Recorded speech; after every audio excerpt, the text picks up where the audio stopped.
Deep Threat Sports Network fans, welcome back to another fantastic episode with your guys here, Nolan, Bryant, Dave, and myself. Quad box rolling tonight. Plenty of good information to get to. This episode is going to look kind of a little bit different. We did this last year at the same exact time. Not really trying to fill a gap because there's plenty of college football news to talk about, but we don't want to spend this episode talking too much about the playoffs per se. We're going to spend this episode more talking about the high school recruiting rankings that just came out last week. We're going to touch on all those a little bit, talk about some of the top recruits in the country, where they're going, what it's looking like for them, and then the whole back half of this episode, if not three-quarters of this episode, is going to be filled with the coaching movement conversation. There is nothing but headlines when it comes to that. If you follow college football, you know all about some of the late-breaking stuff going on. Also going to spend some time talking about some of the top transfer guys here that are hopping in the portal. And this kind of started happening today. Our group text was kind of going kind of ape shit with bam, a text from Nolan, Bryant, Dave, myself, everybody just kind of checking and getting updates. And next thing you know, you see another top quarterback hopping in the portal, a big name guy in the portal here. So going to have those conversations as well. Bryant, Dave, Nolan, fellas, how we doing? And what's the biggest thing that you guys want to spend some time talking about here on tonight's episode? I think the coaching carousel should be the biggest topic. Agreed. There was so many coaches that moved, so many coaches that got fired. People left their job for a different job.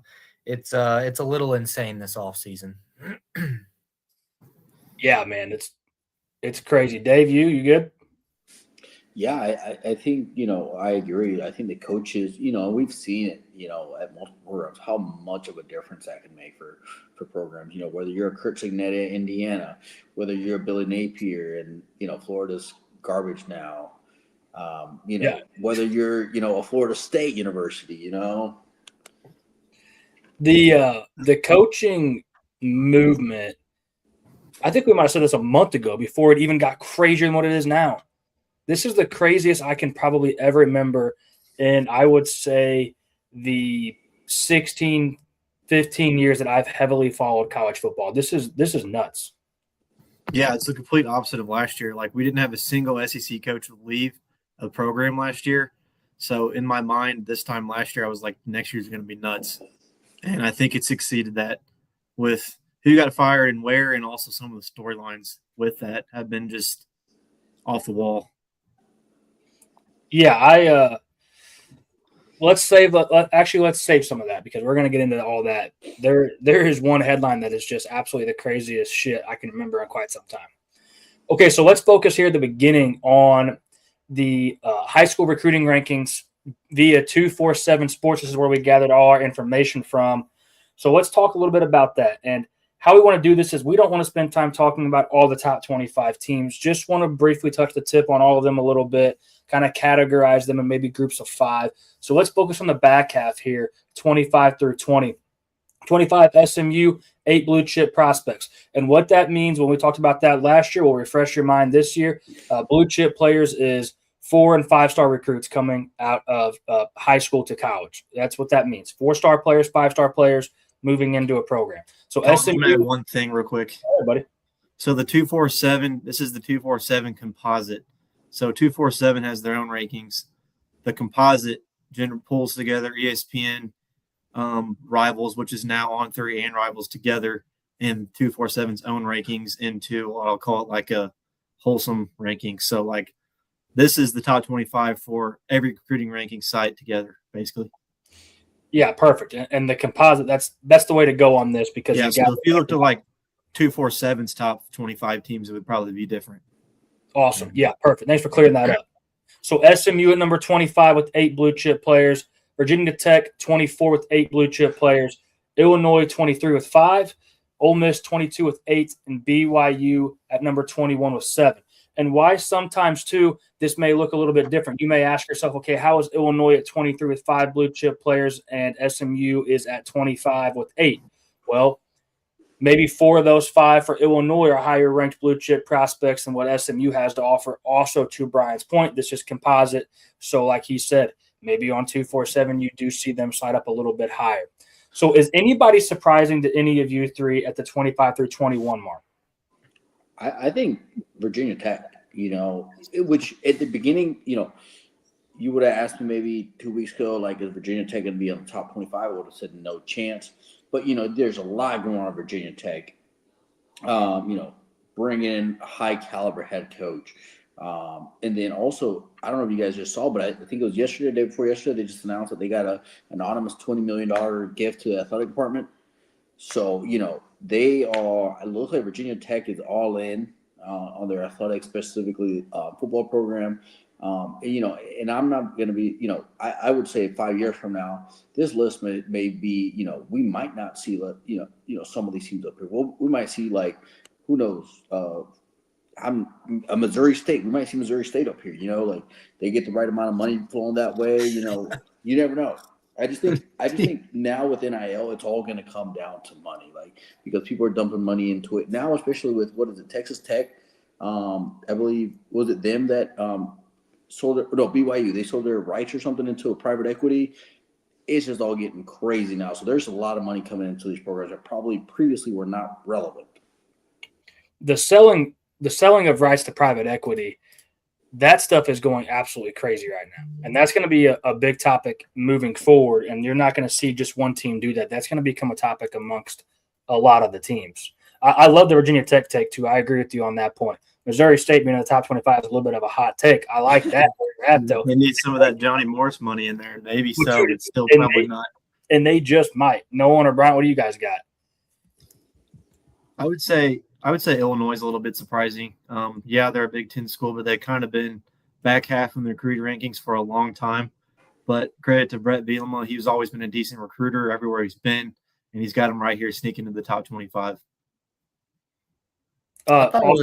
Real quick to Dave's point, it wasn't BYU that did the private equity route; it was Utah. But you were close. You're close enough. Hate each other, but I like it. No one. How Dave talked about some of those rising teams with money. I think SMU is one of those teams.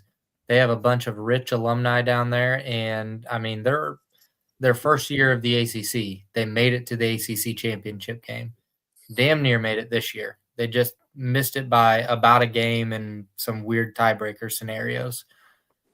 I mean, if they keep having success and their alumni keep dumping some money in, look for them to climb up some recruiting rankings. Yeah, and I'm going to agree with Dave. Nothing more really to add, honestly. Virginia Tech, for me, like I said a second ago, bringing James Franklin in, that's huge. That helps this right here. Start getting them top recruits in, and I think you see it happen immediately in this cycle right here with what Virginia Tech's doing.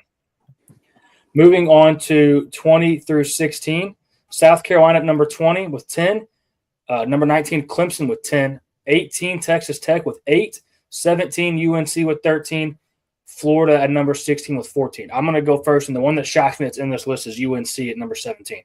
I can't believe after what we just saw this season on the field as a product with Bill Belichick and everything going on with the headlines and not good headlines surrounding UNC, I'm very shocked to see them do this well in the high school recruiting rankings. I know right now for me, if I had a high school kid who was a blue chip prospect, UNC is not on my radar. I honestly, I don't really care how much they're paying, dude. This is an absolute dumpster fire program right now, in my opinion. So I am shocked to see UNC get in here in the top 20 on these composite 247 rankings. Anybody for any of you?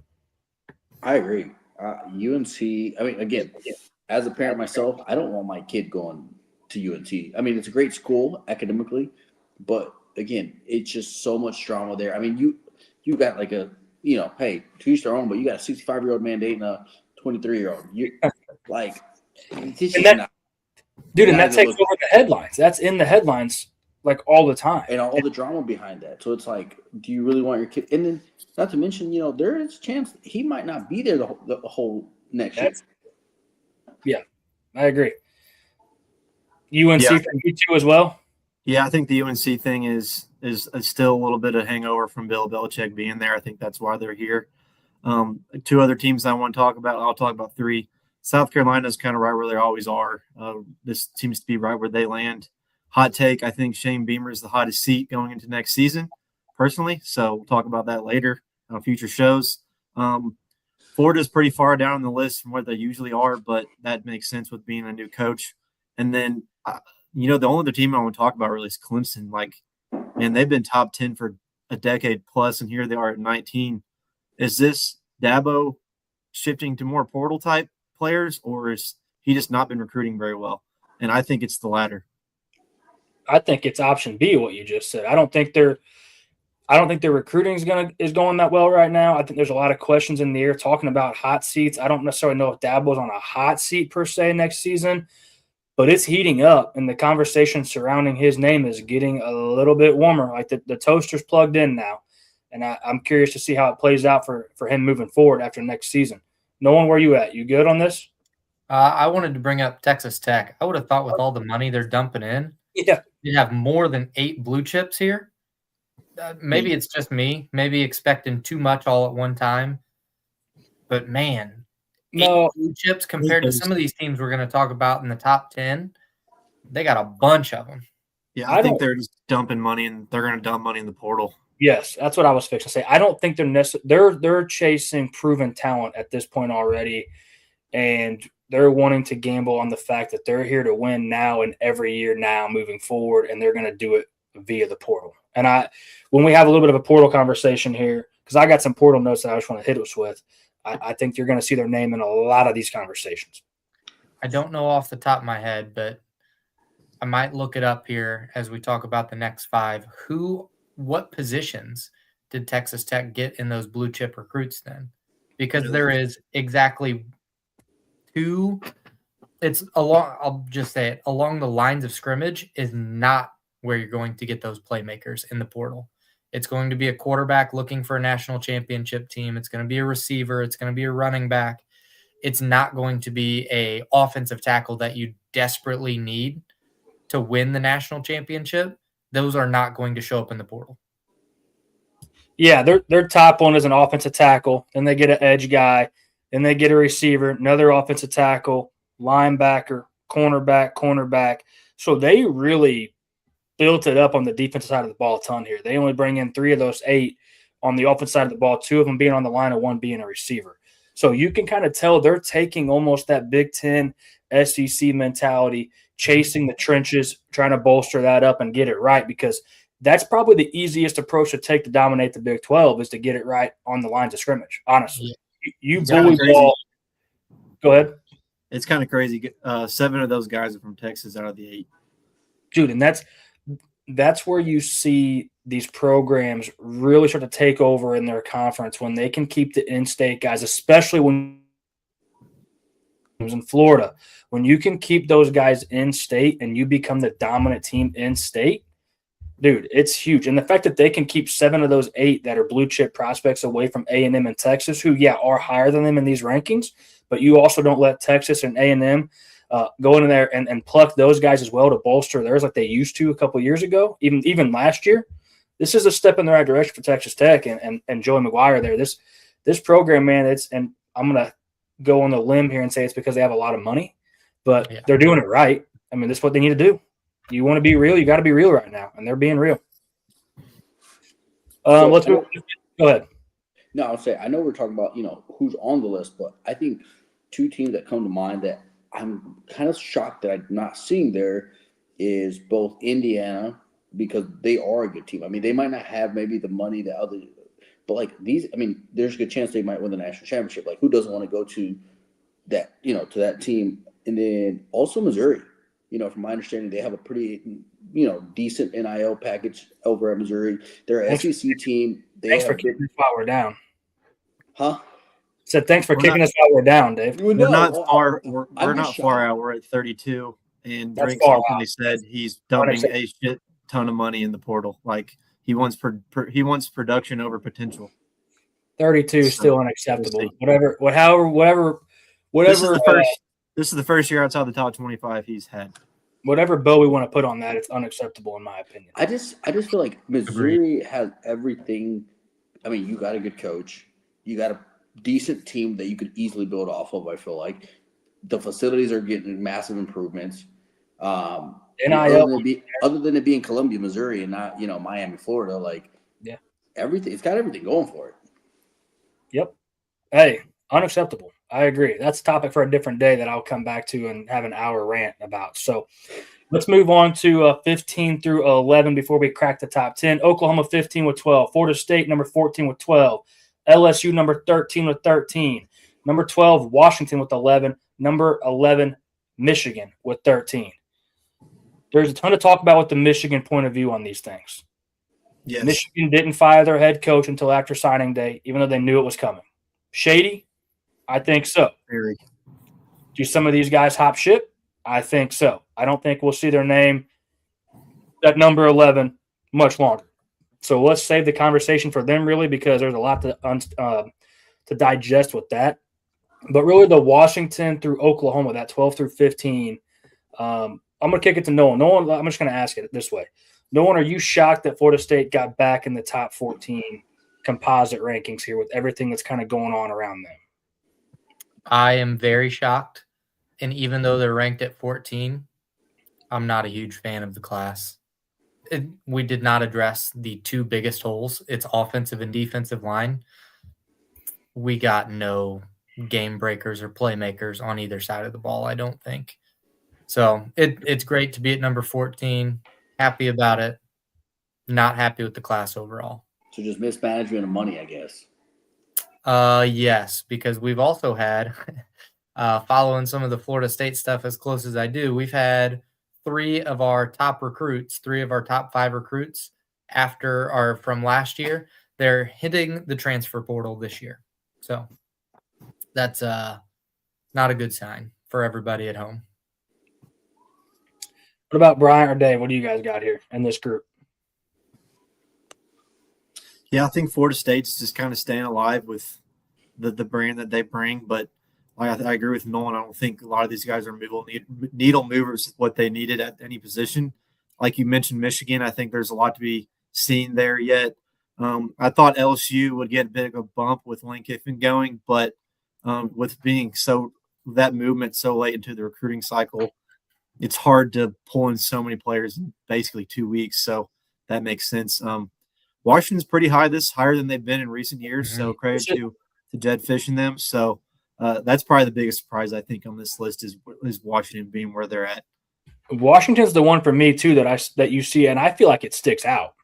Mm-hmm. I mean, they bring in 10 4-star recruits. Dude, I mean, that's good for him. That's what you got to do when you're in the Big Ten and you're trying to compete in the Big Ten. And, I'm kind of looking at it here. They did a good job of kind of keeping it on both sides of the ball. Like they really did. Credit to Jed Fish and this Washington team trying to build on what they've already got going and moving that in the right direction still and not slipping down these rankings. They're actually moving up. So good for Washington and Jed Fish. Anything from you, Dave, on this group? No, I think you guys hit the nail on the head on all of this. Like I said, Florida State was one that stuck out for sure. I think Oklahoma, that sounds about right.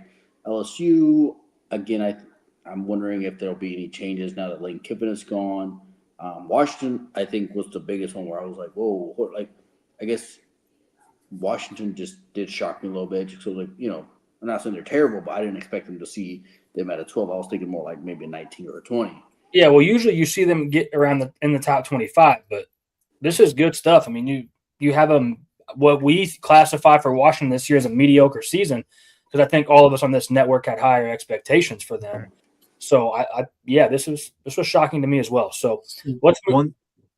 Go ahead. One thing I wanted to mention about 247 that I don't necessarily like about their rankings is that the more recruits you have, the higher you're going to be ranked, the scoring base. So, like for instance, North Carolina has 39 commits. Florida has 18. So, their rankings are weighted on how many the total you have. It plays a bigger factor than like ESPN or our rivals would. So take that with a little bit of grain of salt too. Like at the very top, we have USC, like you mentioned, or what you see here. They have 35 compared to Alabama only having 23, for instance. So that's part of it too. I'm glad you brought that up because I watched a podcast this morning. Even if you took out those 3 stars, every single 3-star for UFC still number 1 rated class. Yep. Yeah. So how this kind of works is per 247, they kind of put a grading system outside of stars on players, and they have a rating that they tally up, and it comes out to a total score, and then that's how they factor in these rankings to rank these teams 1 through 25. To Nolan's point, USC's class is so damn good at number 1. If they remove how many total recruits do they have? If they had a total of 35, so if you remove 13 recruits, they're still the number 1 team in the country via recruiting. So that speaks volume to how good that recruiting class is. So we spent about 20 minutes on this, so let's kind of kick it in high here, fellas. We got Michigan at number 10 with 21, A&M at number 9 with 24, Texas at number 8 with 14, Tennessee at number 7 with 16, Ohio State at number 6 with 18. Listen, I feel like we could keep this section almost brief. None of these teams at this point in the ranking shock me. I don't know about you guys, but these top 10 teams that we have on our list here, shuffle them up in whatever order and spit them out, I wouldn't be shocked at however this comes out. I think for me that stands out, and I'm going to go through 5 through 1 here, and then we can talk about it as a lump. Georgia 5, Notre Dame 4, Oregon 3, Bama 2, USC 1. In my opinion, 10 through 1, the only thing shocking is USC got in at number 1. Does anybody else agree to that?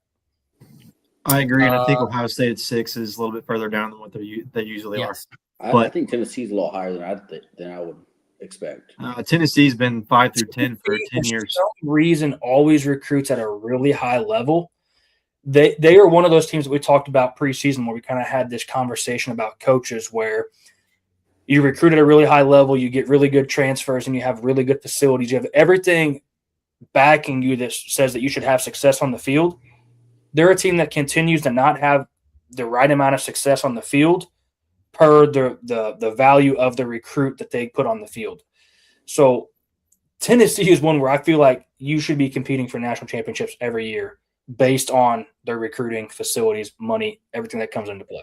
Well, that was my thing with that. It's like, what, against Brian's point, like they're constantly in that range recruiting wise, but like they never seem to like just get it going. They're always like at like 75% of what they should be able to produce, I feel like.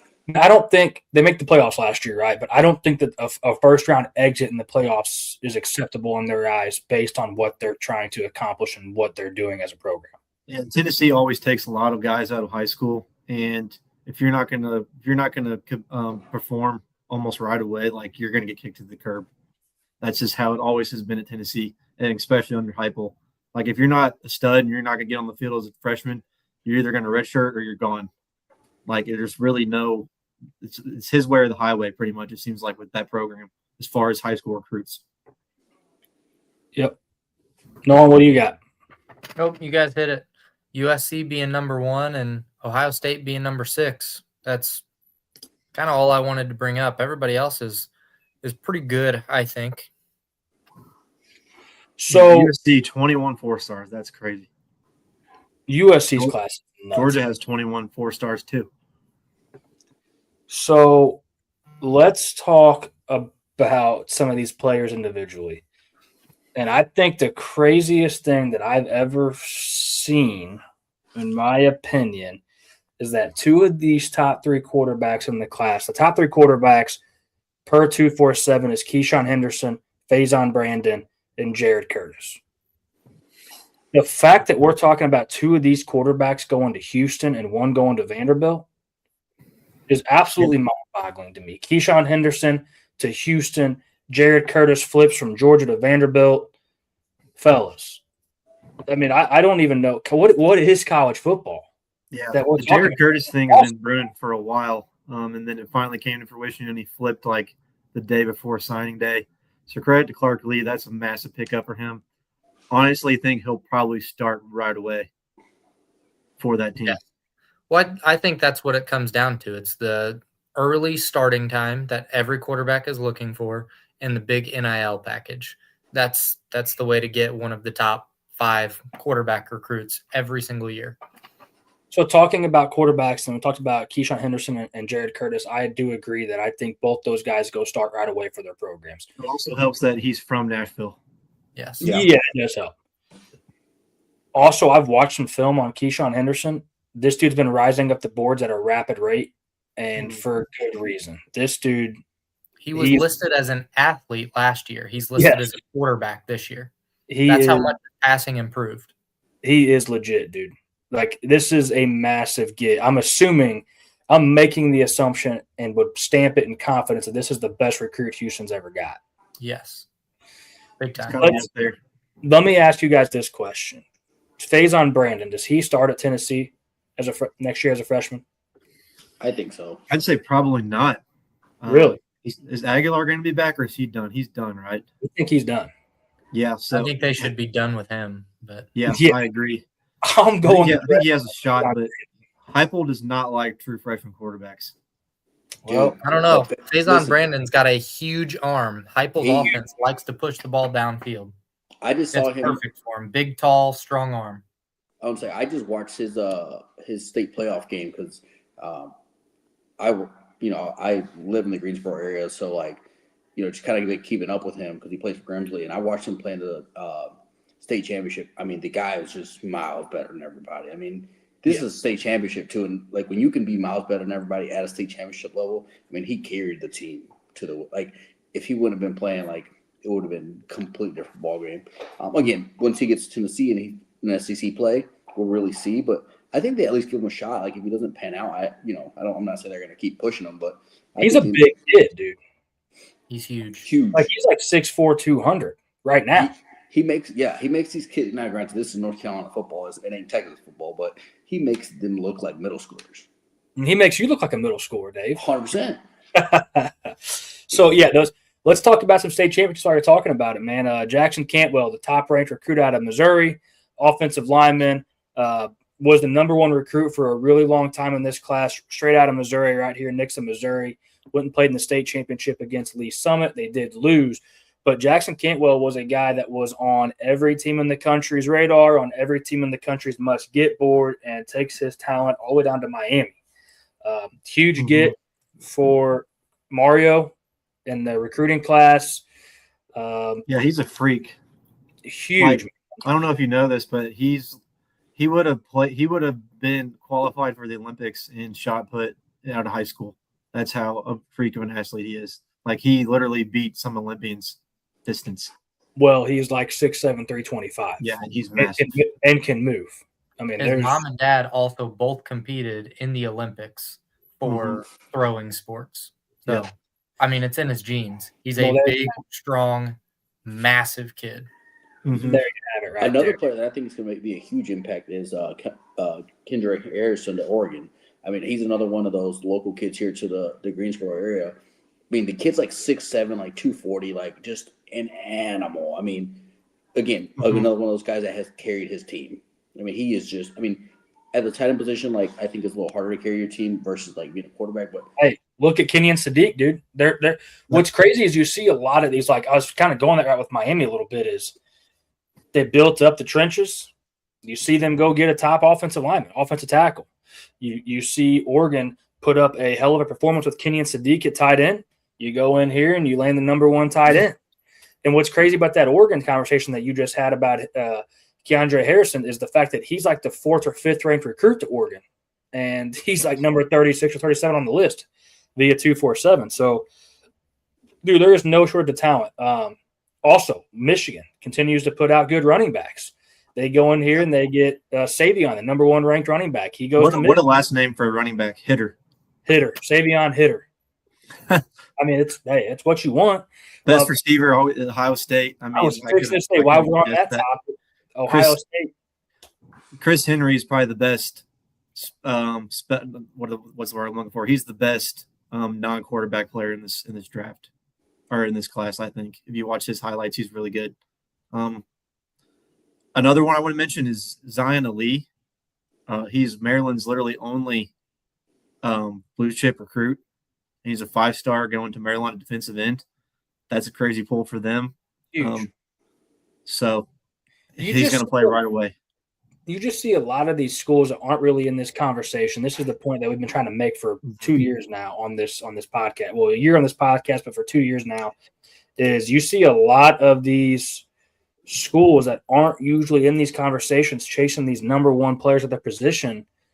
Dude, it's crazy. And also to your point, Bryant, Chris Henry is an absolute freak, but per their latest rankings, I think they've moved him down to the number 3 ranked receiver. Yeah. I agree. They have a couple ahead of him now. But Tristan as a Keys composite, goes to he's number one. Tennessee. You pair Tristan Keys with Tennessee with Faison Brandon. That's a number one receiver, number two quarterback. Could be your number one quarterback, depending on how you dissect it. I think we see a lot of really good receivers coming into college football now that are true difference makers right out of the gate, and that is huge. And I think there's been other freshman receivers kind of come in and do good things right out of the gate, right? But I think you're kind of seeing the Ryan Williams and the Jeremiah Smiths kind of almost pave that way where these top freshman guys get way more of a chance as freshmen to come in and do their thing right away. Absolutely. One more thing to add on this list is I think the freakiest athlete on this number one player at each position list is Lamar Brown at the athlete position. People that don't follow recruiting rankings in high school, the athlete position is kind of like you can either play cornerback, safety, or wide receiver, running back. Well, this is not the case with him. He's 6'4", 285, listed as an athlete. Yeah, so he's either going to play tight end, outside linebacker, or defensive end, one of those positions. From what I can tell based on what I'm reading on him. But the fact that they have that big of a guy at the number one athlete position shows how crazy athletic that dude is. You never see the athlete position involve defensive line, ever. The dude is always wide receiver, safety, cornerback, one of those three. He would be my number one as well, but another guy to lay your eyes on. If you get bored and want to watch some tape on a player, look up Xavier Griffin, the linebacker to Alabama. This dude is chiseled out of granite and it's going to be a absolute difference maker at Alabama again. And to back that up too, you see Alabama stay heavy on getting these top defensive guys. So, I mean, just following it in the trends that they've already had and laid the groundwork on. We got a big comment coming in here. Mike says, I love a team like Vandy getting the top quarterback in Nashville kid. They may actually be likable without Pavia. Yes to all of that. That is huge, man. You guys said it earlier a second ago. Congratulations, seriously, to Vanderbilt keeping the guy in Nashville. It's unbelievable. Nolan, did you have anybody you want to talk about kind of on our list or really on the recruiting rankings list? Bryant and myself talked about how he thinks the biggest freak, and I agree with this, is Lamar Brown. And I also threw in a honorable mention to Xavier Griffin to Alabama. Is there anybody else that, Dave, you or Nolan want to talk about? For me, it wasn't anybody really out of high school. I was just curious what you guys think about Marcus Stokes, quarterback for West Florida. He was the guy. I don't know if you guys remember. I think he was committed to Florida, and then there was a video that came out of him, using inappropriate language, and then he got all offers pulled and ended up going the D2 route. And this year, he had over 3,600 yards, 40 touchdowns. He's like running for the Harlan Hill's just the D2 Heisman. But I don't know if you guys had any idea where I don't know that he'll be at an SEC program, but I think he should be at a decent program with those numbers. He's definitely going to get his shot. It's hard to say that I think he's going to go SEC and be successful, but look what Trinidad Chambliss is doing. I mean, so it's you might see teams buy into that mentality a little bit more because it worked for Ole Miss. You may see a team take a risk on him and dive into that whole entire equation to try to get some turnout on him, like Ole Miss did. But yeah, as of right now.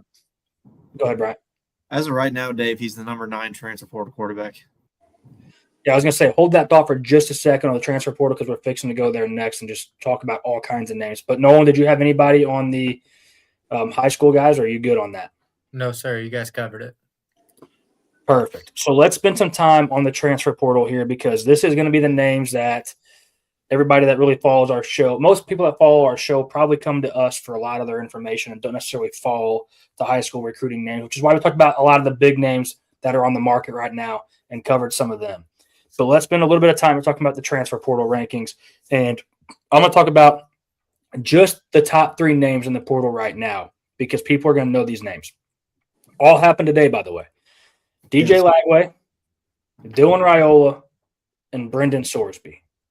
All 3 quarterbacks that we've talked about on this network many of times We gave a lot of love to Sorsby when nobody else was. Obviously, the DJ Lagway and the Dylan Raiola conversations have been plentiful from us. If you were a program, which one of these quarterbacks are you trying to get right now? Because Sorsby is currently the number 1 ranked quarterback. Are you going Sorsby over Raiola and Lagway? I think 100%. No doubt. Okay, no doubt. Wow. I think it depends a little bit on the offense. I mean, teams that are going to be relying on him to dissect a defense, I would much rather have Sorsby. If you're relying on somebody just to kind of create plays, be an athlete type person, maybe Raiola. If you're just shooting for just the highest ceiling, I mean, it might be DJ Lagway. Yes, I think there is a case for all three. I think everybody is really quick to forget the hype, expectation, and ceiling conversation that was around Lagway just 4 months ago. Yeah. It is DJ Lagway tenfold for me here. I don't think that we saw a Lagway that was truly bought into what his program was offering this season. I think the Napier conversation took way too much hype, and I don't really know how to word it. It took way too much love away from the game for him, I think, and I think you could kind of see it in the product that they were putting on the field. It is Lagway for me, and it's not close. I think he was hurt middle of the offseason. I shouldn't say middle. Beginning of the offseason, he had shoulder issues, and they would not let him throw all the way until middle of the offseason. Then middle of the offseason shows up, and all of a sudden he's in a walking boot for 2 months. It's like, what is going on? Your receivers are hurt. You're not throwing with them. You have no connection, no relationship, nothing on the field. People are quick to forget how much everybody loved. Quick to forget that this was a top betted player to win the Heisman coming into this season. Yep. Comment just came in here from Mike out there. Raiola is going to Mizzou to be closer to Mahomes. What's funny about you mentioning that? Hey, Marty, how you doing, buddy? Thanks for getting in here. But what's funny about Mike mentioning that is I text this in our group, but I think I was kind of directing it to Bryant because of the Mizzou background. I'm going to ask it again just so you can say your answer on the show. Are you taking Raiola over Matt Zoller's? Saying that Matt Zoller stays with Mizzou again for next season. Bryant? I would say I would go with Zollers just because I don't really want the baggage Raiola brings with him, and kind of what baggage he has outside of the Mahomes thing. What baggage? I think Raiola is a better player than Zollers right now for sure, but he seems to try to play in his persona even on the field with how he throws the ball sometimes and moves around in the pocket. That it kind of seems like it's forced. But I do agree. I think he'd be a better player than Zollers right now. But let's be honest. I don't think Mizzou's even close to being on Raiola's radar. No. I don't know if I would take Raiola over Zollers. Watching Raiola this year, it's every single throw is a fadeaway type jumper throw. He's not stepping into it. If he continues that, I want no part of him. I don't want him on my team. He's like trying to do the Jordan Love deal where he's always throwing off the back foot, but he can't throw it like Jordan Love does. He doesn't have a strong enough arm. It's just proving the fact that he's trying to be somebody he's not. He's not. We talked about this all season, all last season. He's not playing his game that got him to this point. He is now trying to be somebody else. We all know who he's trying to be. I'm taking Raiola over him because we're also all very quick to forget how highly touted Dylan Raiola was. I think there's a level that's not been unlocked with him yet. Clearly, it wasn't working at Nebraska. There's clearly a reason that he has hopped in the portal. I'm willing to risk the Zoller thing on Dylan Raiola. I think you could get it right. There's a lot left to be desired. There's no doubt about that. Dana Holgerson is also a great offensive coordinator and supposedly a QB whisperer. And this is the shit that Raiola pulls this year. Nobody's whispering there. Nobody's whispering. Part of it. No.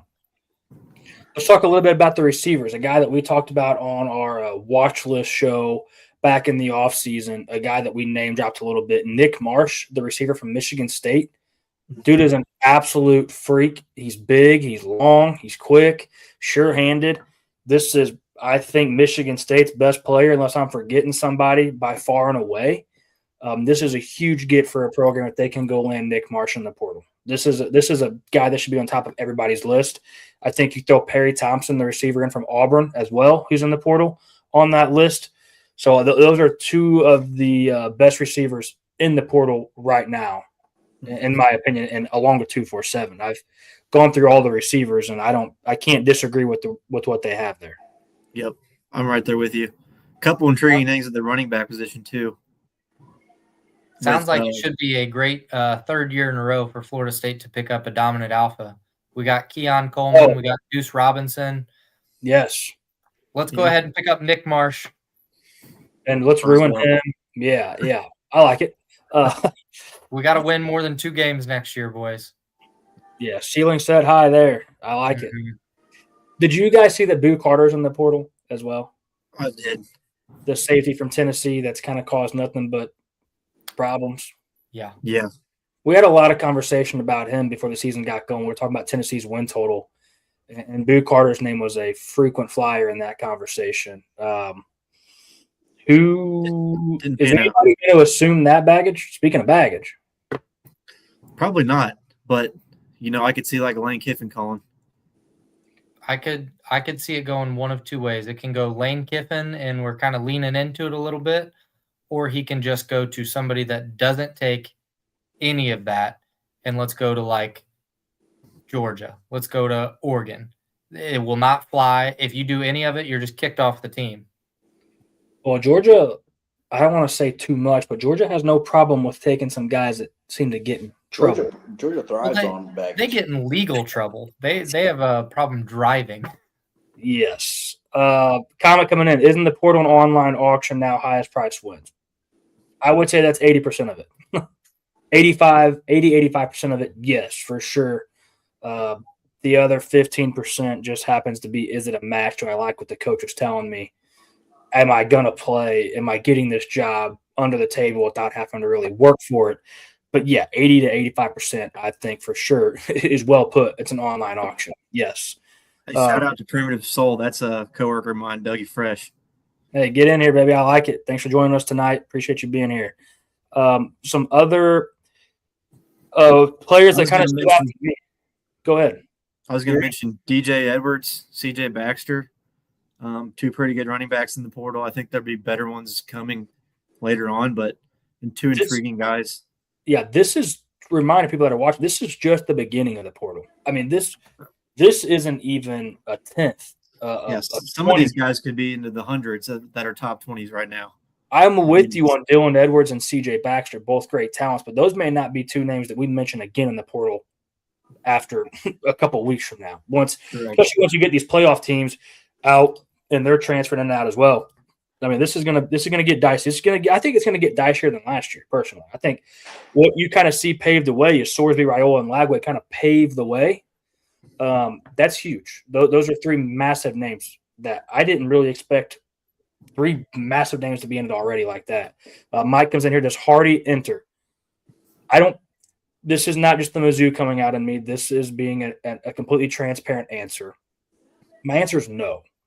I answer no because I think Mizzou knows what they have to pay him. I think they're going to pay him, no questions asked. But I think we've already kind of seen it trend that direction in the sense that we've already had 2 running backs from Mizzou enter the portal. I think that they know that the job is not there for me. This is not my job, and they're not going to give me the money to keep me here. I'm going to try my talents elsewhere. I think if you're a Mizzou fan and you're on this show, I think you see Hardy, Zollers, and Alubade, all 3 get paid by Mizzou, and I think they retain those 3, and I think Mizzou knows they have to retain those 3. Brian is all in and out dissecting the message boards and everything all day, every day, so I'll defer to him if he thinks anything different, but I think those 3 are safe if you're a Mizzou fan, personally.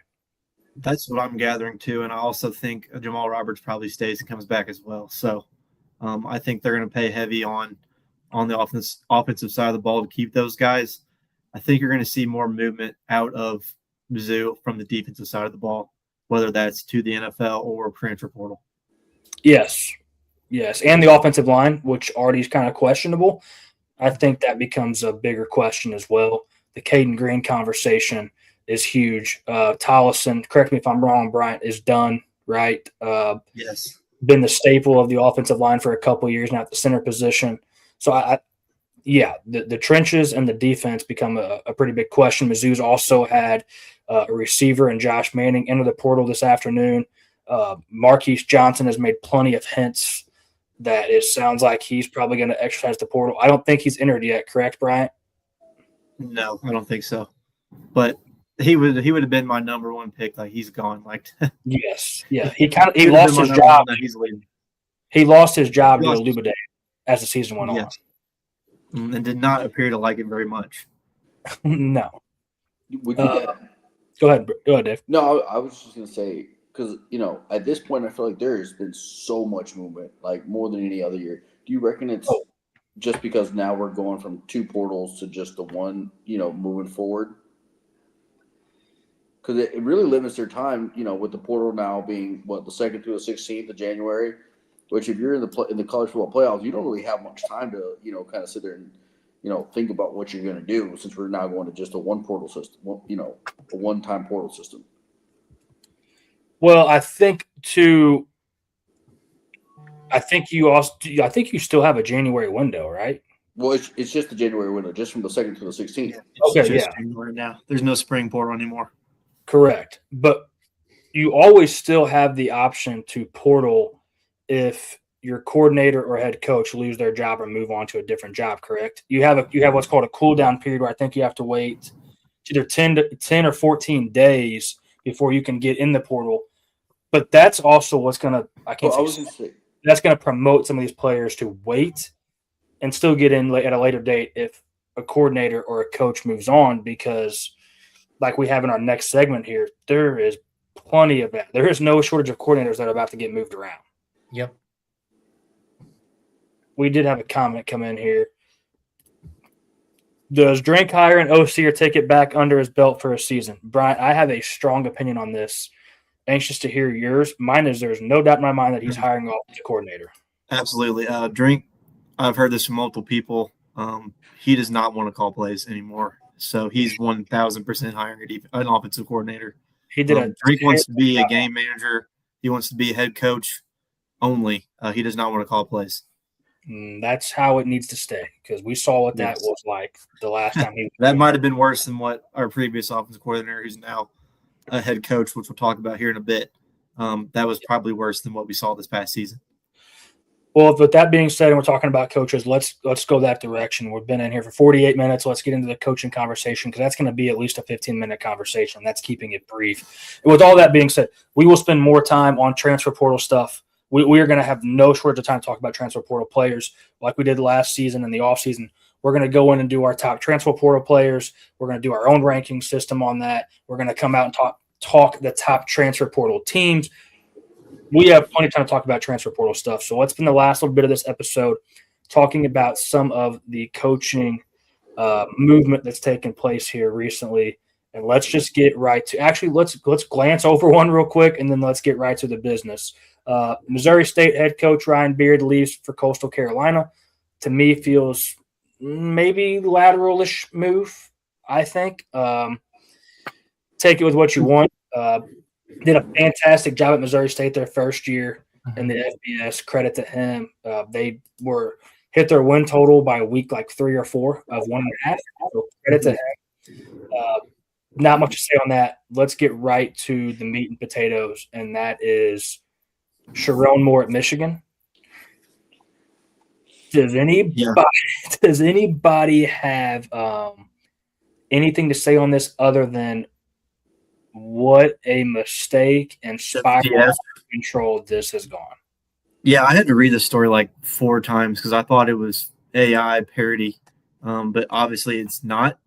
There's a lot to unpack with this, and we won't go into great detail, but there's multiple guilty parties in this. I think this was swept under the rug for a long time. Yes. I think both sides of the coin are to blame, but Sharon Moore, my goodness, how can you fumble the bag like this? just an all out. It's ridiculous. And if you followed our show for the last year we've been doing this now, you know we don't go into legal stuff. And we won't ever go into legal stuff. We don't want to tangle in that mess. If you're curious what went on, once you get off our stream here and the show's over, just type in Sharon Moore, and there will be no shortage of details for you there. Read the timeline on what went down, and it's just bonkers. Where this went sideways for me is obviously the guy should have never done what he did originally. Correct? We can all probably agree to that. Yes. I think those type of scenarios go on in college football and college athletics more than we hear about. I think we can all probably agree on that. Where it went south is when the legal stuff really comes into play in that story. That it was already south, but he buried it at that point. That's unbelievable to me. So yeah, well, let's talk about the real conversation at hand here. The Michigan job's open. Where would that fall on your guys' rankings as an overall job? If every job was available, how high up your list is the Michigan job? Top 5, top 3, top 10? Where are you at with Michigan? I'm saying every job is available, as in the job this year, or every single NCAA school? Like when we talked about LSU, I said LSU to me is a top 5 job if all jobs are available. Where is Michigan to you? Top 5, right? I feel like aside from all this shit that has been going on the last 2 years with the Michigan program, they are a good, reputable program, and I think they do got some money in there somewhere. Oh, they got money. I think Michigan is top 10 for me. I think there's 2 or 3 teams in the Big Ten I'd rather go to besides them, but I'd say they're top 10 in the country. Nolan, I saw your hamster was running. Yeah. I was trying to count some teams who I would absolutely take over. And I think they're probably either number 2 or 3 in the Big Ten. Okay. And I think they're somewhere between the I thought he was going to say in the country. No. Me too. I think they're somewhere between the 4 and 8 range or in the country. I don't think they're definitely not outside the top 8, but I don't think I can put them 1, 2, or 3. No. I had a number in my head I was going to say, like 2 numbers, and I'm not about to act like the common folk in today's world and drop that new meme going around like the 6, 7 thing. So I'm going to say like 7 or 8 for me just because of that.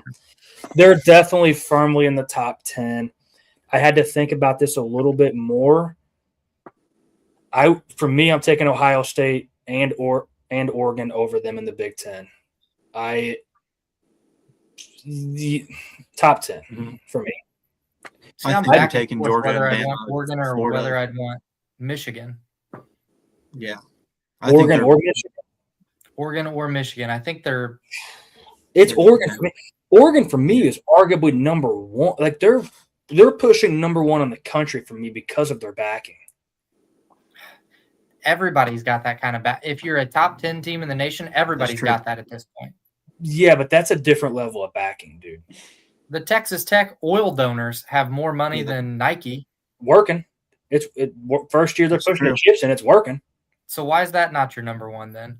If it's their backing. Oh, they're definitely in my top 10. It's the Big 10 and the Big 12 conversation at that point where some players want to stamp Big 10 on their chest rather than Big 12. Easier to win in the Big 12 though. I agree with you on that. If I'm a quarterback, I'm looking at Texas Tech because I can go win the Big 12 and find a spot in the playoffs. But what you got, Brian? Let's have some quick discussion on who's on this list for potentially taking this job. I know DeBoer is on there. He's openly said he's not. I truly do think he's on there. I've seen Kenny Dillingham's name thrown around. Yeah. I've seen Drinkwitz's name thrown around, and a few others.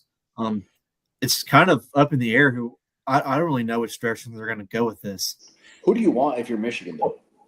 You're calling DeBoer first.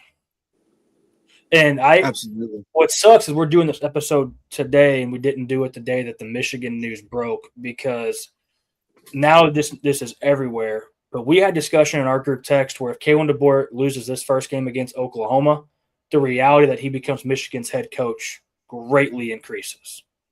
And you're kind of hearing that everywhere now, and it sucks because we didn't get to get out there first and say that we said it first type deal. But, dude, we were all over that. So if that does happen, I want us to pat ourselves on the back for that. I think Kenny Dillingham is a guy that you're definitely calling as well right now. I think Jed Fish is a guy you're definitely calling right now. Yep.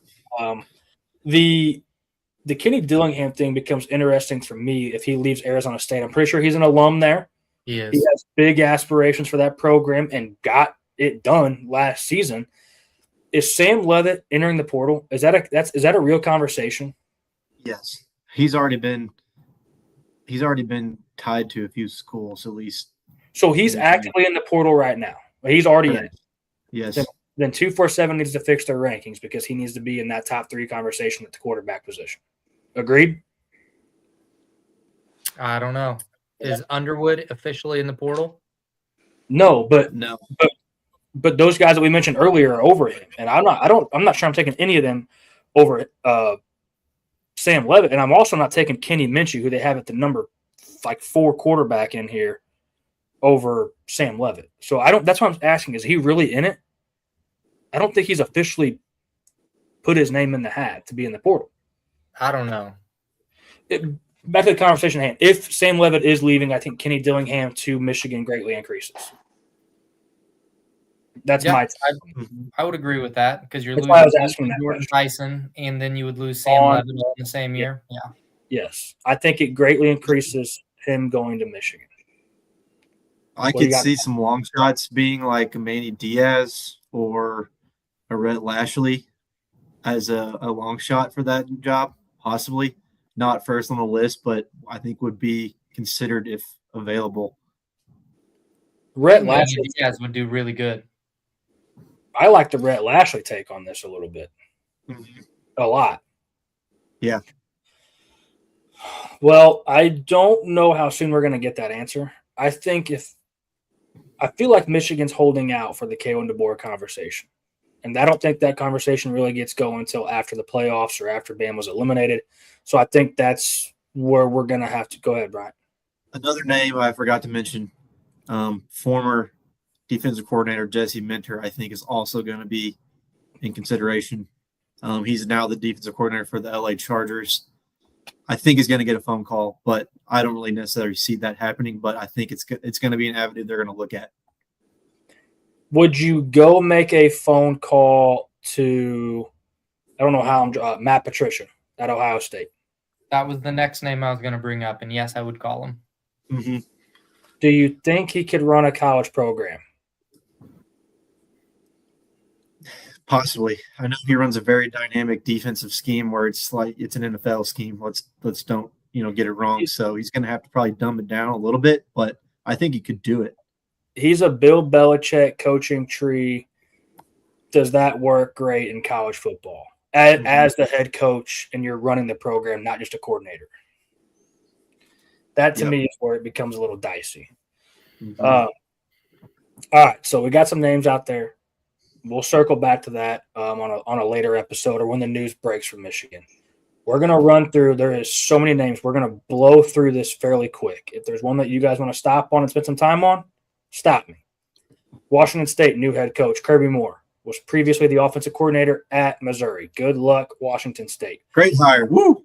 Yeah, get him out of here. Coastal Carolina head coach Ryan Beard, head coach at Missouri State before he took that job. Southern Miss new head coach Blake Anderson was promoted from offensive coordinator. Charlie Huff off to Memphis. Southern Miss. This was kind of wild. Crazy. Southern Miss was our train. We hitched to that wagon and it paid for us.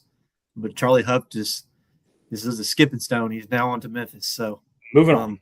I wonder if he's going to bring 40 players with him again. We'll see. Ask me where I've been. I said on to better things. Maybe that's Charlie Huff. Toledo head coach Mike Jacobs was the head coach at Mercer. Previous head coach Jason Candle off to UConn. UConn's got a good thing going at that program there as an independent. Tulane head coach Will Hall promoted from assistant head coach. Previous head coach was John Summerall. Find him at Florida. He is coaching throughout the playoffs. We deemed that last episode, by the way. Yes. UConn head coach Jason Candle, just talked about him, was the head coach at Toledo. Jim Moore was the previous head coach, left for CSU. Memphis head coach, just talked about this. Charlie Huff was the head coach of Southern Miss. Ryan Silverfield was the previous coach, moves on to Arkansas. A lot of discrepancies about that if the Arkansas fans like that move. Penn State head coach, this was one that we probably should have honestly led off with.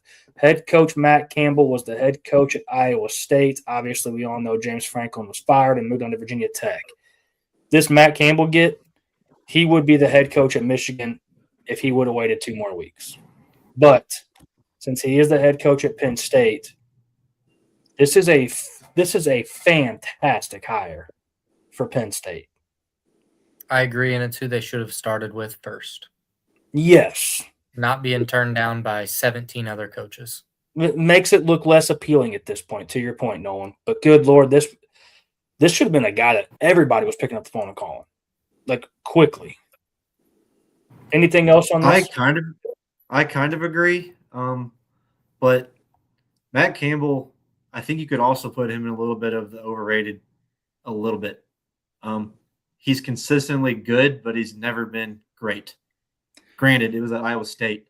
He has a better shot here at Penn State to get over that hump. So I think he had a good of a chance as ever to do it now there in Happy Valley. But, he's good, not great. I'm pushing back on that. He maximized the talent that he got on that Iowa State roster every year, I thought. I agree. But he also never really won the big game. I think in his time at Iowa State, he's one of the winningest Big 12 coaches. If you start from his first year head coach to now, I'm pretty positive he is either the first or second in winning percentage in the Big 12. Love the hire. Moving on to the next one, Cal, new head coach, Tosh Lupoy, defensive coordinator from Oregon. Great hire by them right here. Head coach Justin Wilcox fired. Was kind of shocked by that a little bit. I think that opens the door for Jaron Kiawe Sagapulatele to get into the portal a little bit, and I think that makes that interesting that he does. I would expect that he does that at some point. Tosh Lupoy apparently, within hours of being hired for this job, booked a plane ticket down to Cal so he could talk to JKS. Talked to him for an entire day, flew back. Yeah, I don't know if it's going to keep him there or not, but not for lack of trying. I would have gave him my signing bonus if I was him. James Madison, new head coach. Billy, big game Napier, baby. Bringing in Billy Napier to JMU. Previous head coach Bob Chesney off to UCLA. If I'm Bob Chesney, I'm also staying at James Madison over UCLA. Just my take on that one.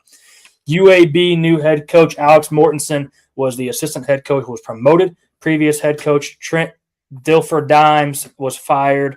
That just did not work, and it never really was working. USF, this was an underrated hire that didn't get a whole lot of love in the big headlines here. But USF hires Brian Hartline, the offensive coordinator at Ohio State, has been at Ohio State for some time, and this was a really good hire by USF. Obviously, head coach Alex Golesh leaves for Auburn. We were all Golesh fans. This was a Golesh podcast, but Brian Hartline is a great hire for Ohio State here. North Texas's new head coach, Neil Brown, been around quite some time. Neil Brown comes in there and gets a North Texas job. Curious how this works out at North Texas, but their previous head coach, Eric Morris, left for Oklahoma State. Talked last episode, still can't believe that's the best job that Eric Morris came up with, in my opinion. Yeah. Kentucky. Yes. Something doesn't add up there still to me. I wonder if he was waiting for a specific job and it never came open.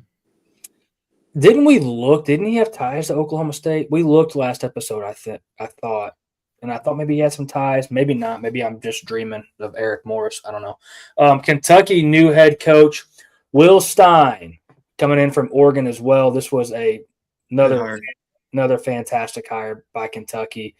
Mark Stoops, they're moving on from him. He has been released of his duties. Talked on our coach's hot seat episode that this was probably going to happen. Took longer than I thought, honestly. And I'm a Mark Stoops fan. It just ran out of steam. Michigan State head coach Pat Fitzgerald. Another guy's name that was in the headlines a couple years ago. This is a good hire by Michigan State, especially that they kind of threw everything to the wayside and went after him. This was a good hire. Poor Jonathan Smith just didn't have the leash at Michigan State. He was fired. think he came over from Oregon State, 2 years ago? Yep. A hard job to win at in Michigan State. There's some baggage with Pat Fitzgerald, so credit to Michigan State for kind of looking past that, and I think he's a good coach, but there is some baggage. That's what I'm saying. Just kind of threw all that to the wayside, and we're going to hire our guy. Good for them. Yeah.